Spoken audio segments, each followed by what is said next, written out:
Welcome to this episode of Housing Market Insider. Today I'm talking with Faruk Sisic. He is a real estate agent and investor in Lancaster County in Pennsylvania. Faruk is talking about how he came to the United States as an immigrant in 2000, and in 2004 he decided to become a real estate agent and focus on real estate owned properties, bank-owned properties known as REOs. Over the next several years, he learned the ins and outs by helping real estate investors flip and turn properties into long-term rentals, which led him into becoming a real estate investor himself.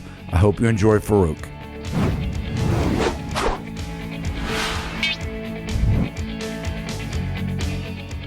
Faruk, sir, thank you so much for joining me today. Let's tell everybody who you are.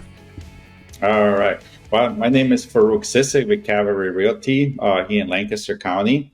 Been a full-time realtor since 2004, and I work with buyers, sellers, investors, anyone that needs some help in real estate. I am available. I do cover surrounding counties as well, but my main focus is on Lancaster County, Pennsylvania. So why'd you get into real estate in 2004? I mean, I would look at that date and kind of say you were in the heyday, 2004, 2005, 2006. I mean, things were selling like crazy, kind of like where we were in the last 3 years. What brought you into real estate? So it was kind of by accident. I was at that time still learning English because I moved to the U.S. in 2000. And I was going to a college, community college. I was working on the side to pay for the college.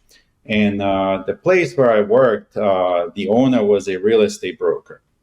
And when he was done with the coffee shop that he owned, he decided to sell it. And he's like, I really like you. You should come, work for me in real estate. And I had no clue real estate, the terms, what it is, how it works and all that.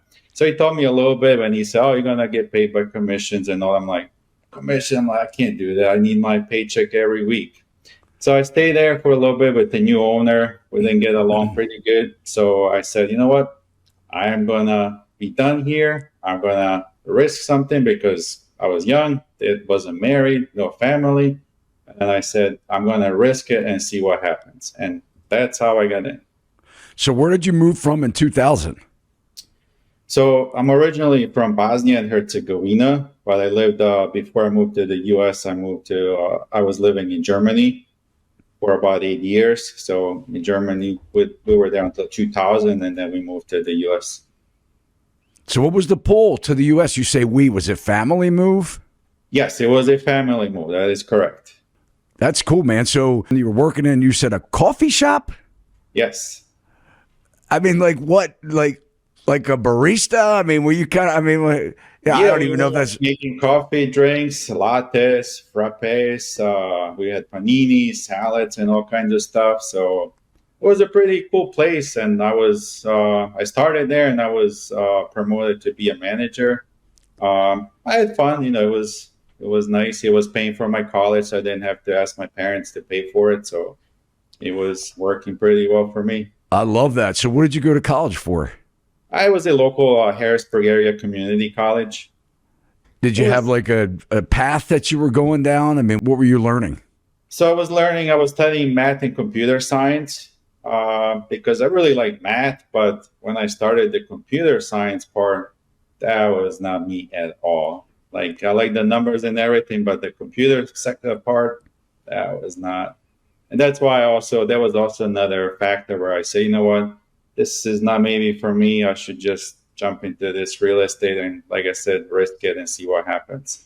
And I love this. I mean, probably one of the reasons why, and you and I have talked before, you like the real estate investing side of things. And so, I'm kind of seeing a trend here. I mean, you move to the U.S., you quickly see that real estate is, a big financial market. You like math. You like working the numbers, so you quickly get into it and you become successful helping investors in a time where you were probably it couldn't have been better timing. You get into the business 2004. By the time we hit 2006, we're kind of peaking. And now all of a sudden real estate investors are gobbling up real estate over the next really 10 years as we start hitting the bottoms of 2009, 2010. Were you focusing on the real estate investor side of the flips, the rentals, like the long-term rentals, or both? So just to kind of give you a little more history, the brokerage where I started, the broker was specializing in foreclosure properties. So the reason I got connected with a lot of investors was because my broker had a lot of foreclosure listings. Of course, they need a lot of work, cash buyers usually. So that's how I got connected with a lot of investors buying up these properties.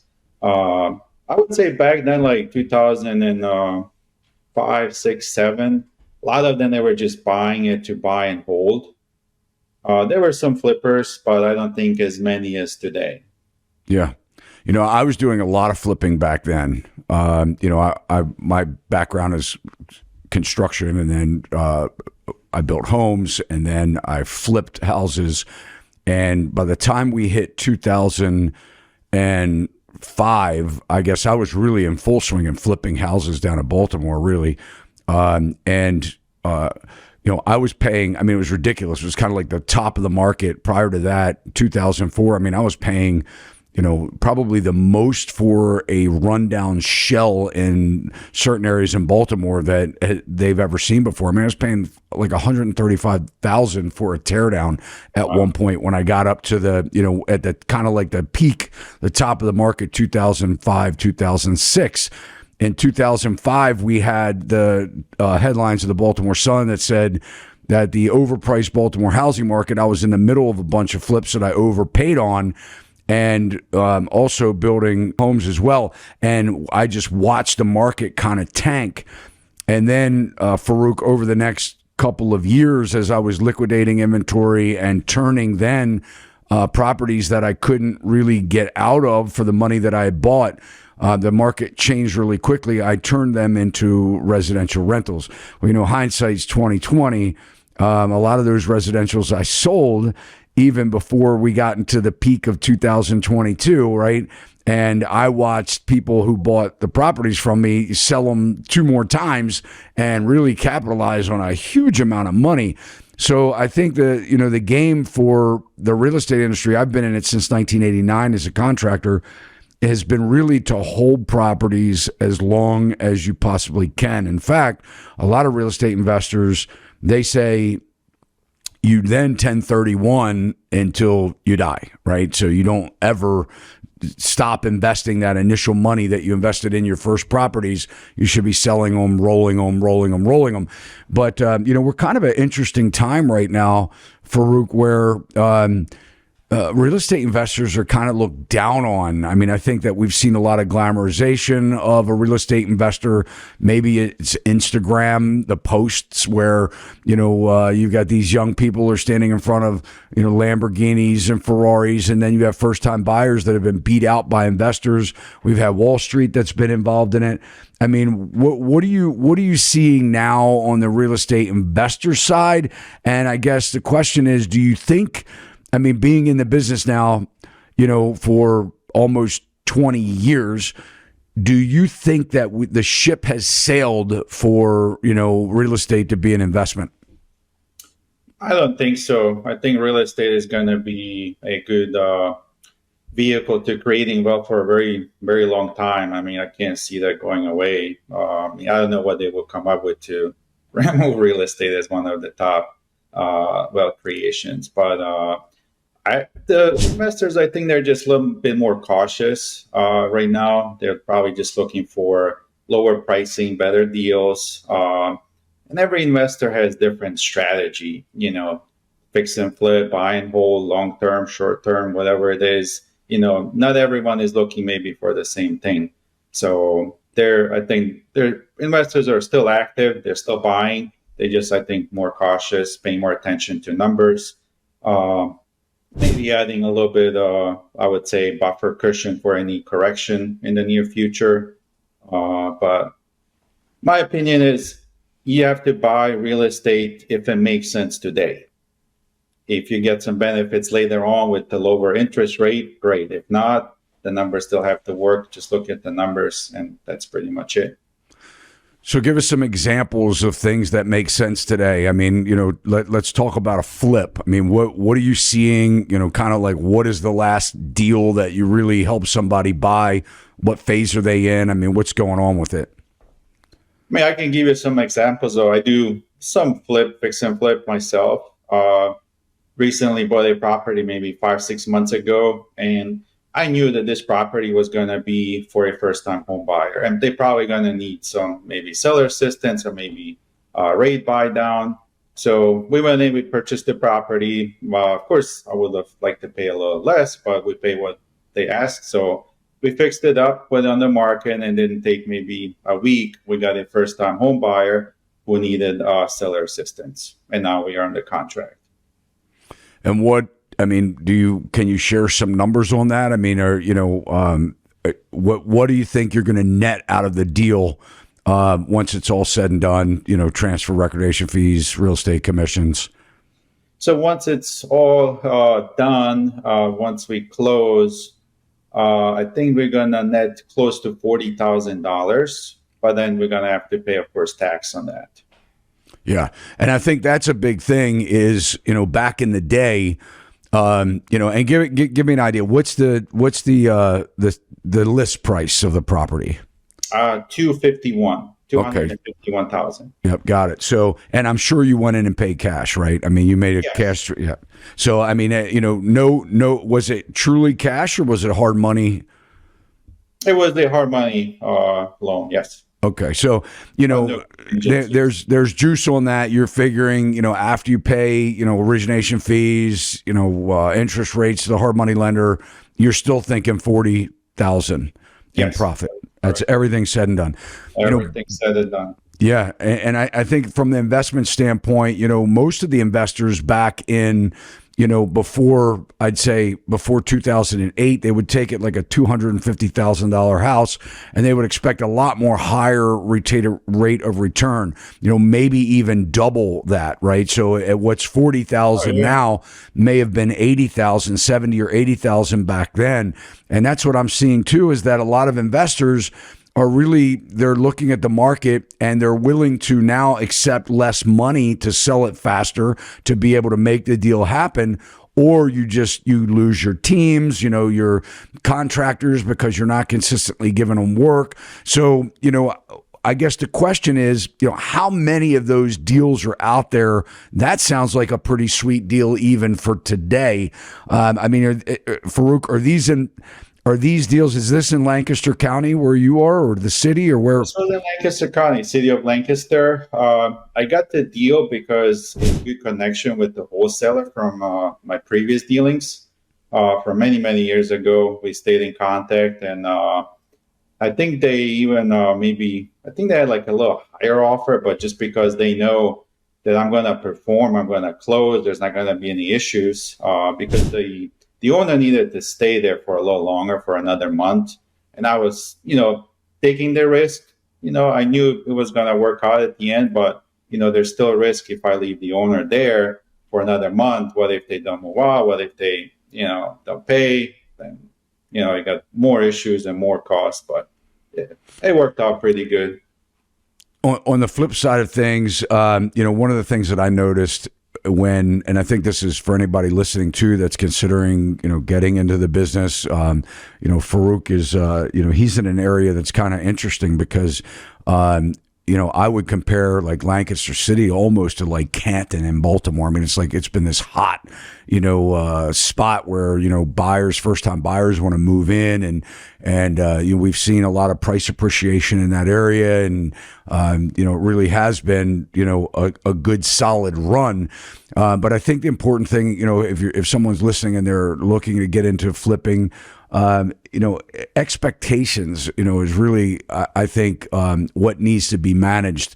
Because what I found with flipping is that when people buy a flip, there's a lot of terms, lipstick on a pig, where people are, they say, hey, this guy came in and he just, put lipstick on a pig and he sold me this piece of junk.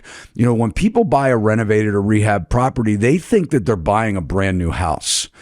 and they're not. And I think that, it's important that, if you're an investor listening, I mean, obviously you want to try and maximize your profit, but you also want to make sure that the things that you're doing isn't like setting up the buyer to be extremely disappointed. And I think having a good agent, a good listing agent, making sure that disclosures are there, making sure that everyone knows, what's going on with the house. I mean, do you find that to be true, Faruk? I mean, they get in the house and they're like, they think, man, this thing is brand new. And then the problems start to show up.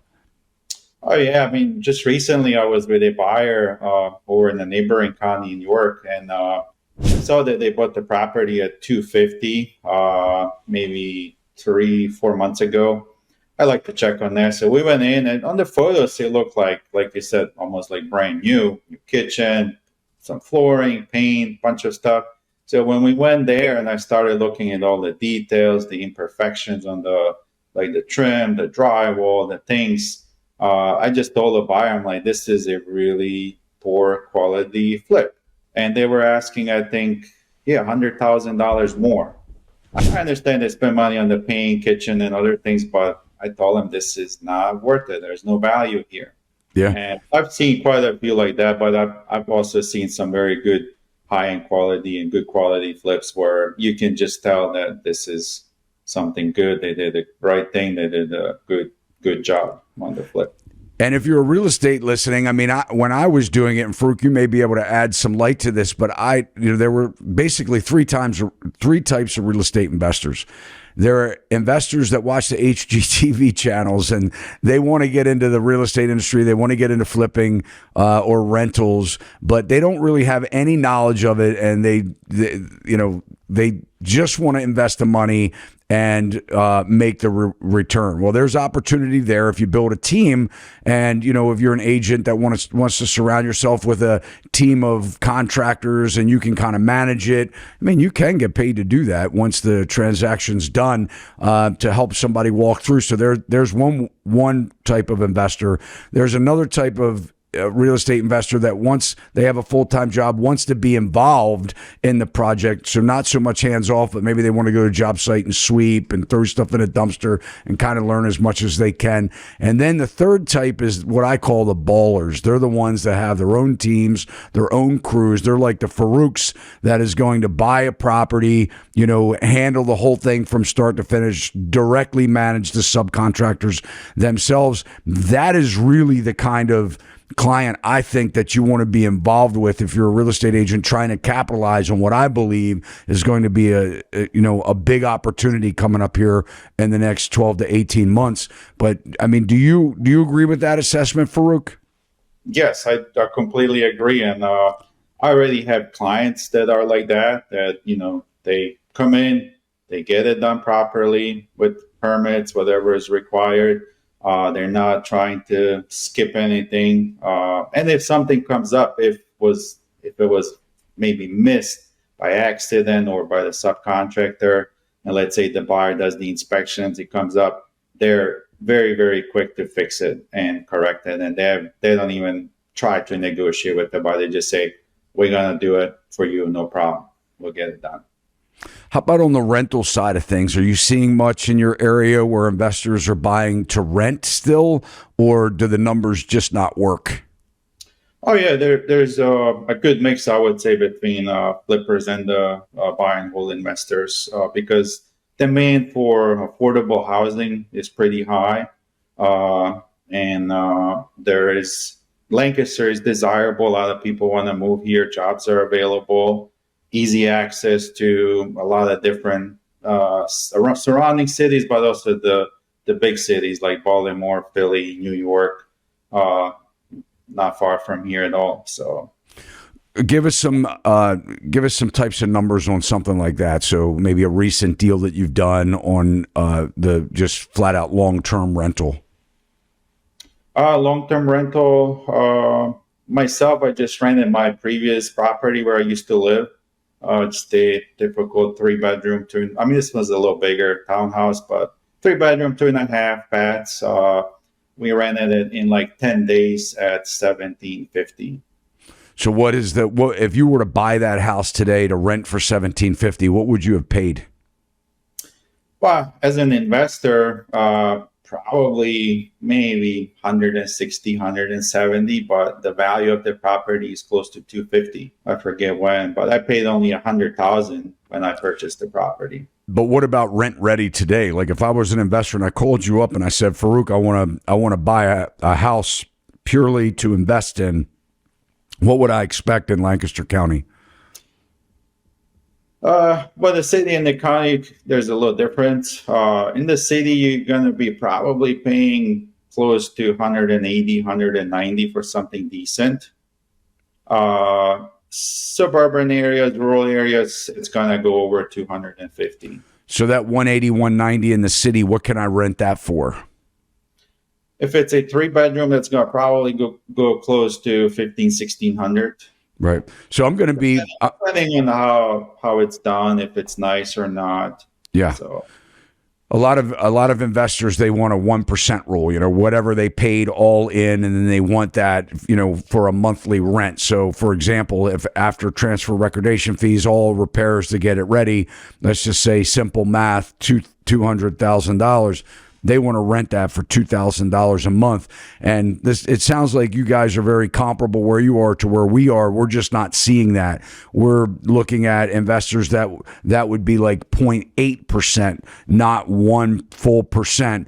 That they can get in a rental return in certain areas. Some areas, markets, it just doesn't make sense to buy it for investment at all. Yeah. So what do you think about the market? Do you think we're in a bubble?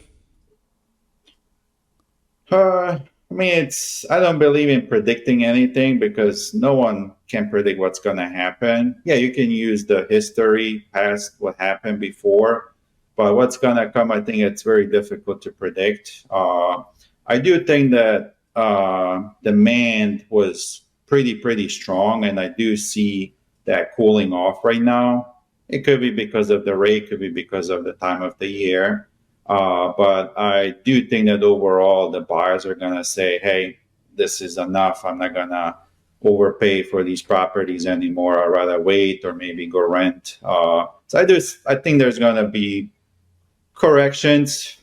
As you know, real estate is very local. So in your area might be a bigger correction. In our area, maybe smaller, or the other way around. I think that's just going to depend on the area and the demand. Yeah. It's interesting because there's a lot of talk about the Fed pivoting right now and, or at least dropping rates. They're saying that the rates are at the top and, some of the markets are responding in a very positive way. I am a little more cautionary on the potential for, looking at the exuberance over the last couple of years and the bubble, the way that it's been, back in 2007, I can remember that the Fed dropped the rate to 1%, and it didn't work. In fact, it was too late. It was a little too late to drop the rate and expect the market to respond in a favorable way. And we went through, as we know, the global or great financial crisis, the GFC. So it'll be interesting times. I do think, though, that if we're in the business and that we focus on kind of, and I know, Faruk, you said you don't like to predict, but we have to do some type of forecasting to be able to build our models, because real estate is not a business that we're in today. It's a business that we're in next month and 3 months from now and 6 months from now. And we know that because whatever we sell today, we don't realize the profits until of the sale for 30 days or sometimes longer. So, because of the cycle. So I do think that, there's going to be opportunities. I think that it is the time to dive back into distressed sales. Like you said, you were REO brokerage back in the day. But give us some advice to someone that could be listening to this video that has been considering getting into the real estate market. You got into it and it crashed. You're still in it today. So, what kind of advice do you have for these newbies, new agents, or ones that are considering becoming a real estate agent? For real estate agents, I would say you have to provide good quality service, genuine quality service. You have to really care about the client. You can't just wing it and just kind of like go by, wow, I'm just gonna, show them some houses they're gonna buy and that's it. Like you really have to provide value to them. I think that's super, super important. And if you don't have that, the clients, they're gonna know. They're gonna feel it, they're gonna see it, and they might just say, I'm gonna go work with someone else, or they just might ghost you and don't get back to you anymore. So the important thing is, I think, to have that education. Experience, of course, comes with time, but get educated. When you go on listing appointments, research the neighborhood, research the property, know the history, know everything that's right there. So that way, when they ask questions, you're on top of it. You know the answers. And if you don't know, just research later on. Tell them, hey, I'll get back to you. But the most important things that you should know, you should have ready and be able to answer right away. I would say, just have options when you buy these properties. If you go in and buy property, investment property, and let's say your flip doesn't work out, do you have the option to rent the property? Can you refi and get your money back and keep it as a rental? Just have options. Yeah, I think that's all great advice. I mean, I think anybody that's listening, if they're a real estate agent, definitely, you said it. You have to put your client's needs above yours because everything's so transparent. I mean, it shows, and it can be tough when you've already spent the commission check before the actual contract has been accepted. So it can be tough, but I think if you have a genuine concern for people and you want to see them succeed, you definitely can succeed yourself. And if anybody's listening that wants to invest in real estate, I think Faruk he's amazing. He's got a lot of knowledge, a lot of experience, and could probably help you invest in his local market in Lancaster County and City. And we'll make sure that all of Faruk's information is published below. Reach out to him. And any final thoughts, Faruk, on our business in general? What do you think's going on with the trials and all that stuff? Any parting words of wisdom or advice? I would say just keep learning, keep educating yourself, be ready for changes, be able to adapt to new things or try to see ahead, maybe, predicting what's coming. So that way you're ready so you don't get caught by, just like, oh, I'm a buyer agent and now I don't get paid any commission. So what I'm going to do now? So just, be ready, maybe start investing in real estate, connect with people that are already there, learn from them. As far as or real estate market and everything, you just have to look at real estate long term. I think you just have to see it far down the road, because I think, still not because I'm in real estate, but I think real estate is a very, very good vehicle to create wealth. All right, man. Well, we thank you so much for your time. Good chatting with you. Thank you as well. Thanks for having me. Yep, we'll talk to you soon. Thanks so much for watching. If you liked the video, you can let Faruk and I know that you did by smashing that thumbs up. And guys, if you want to stay up to date by the housing market insiders like Faruk, you can subscribe to the channel, hit the alert bell. You'll know when we upload content. And as always, I appreciate your comments. You can drop them below. See you next time.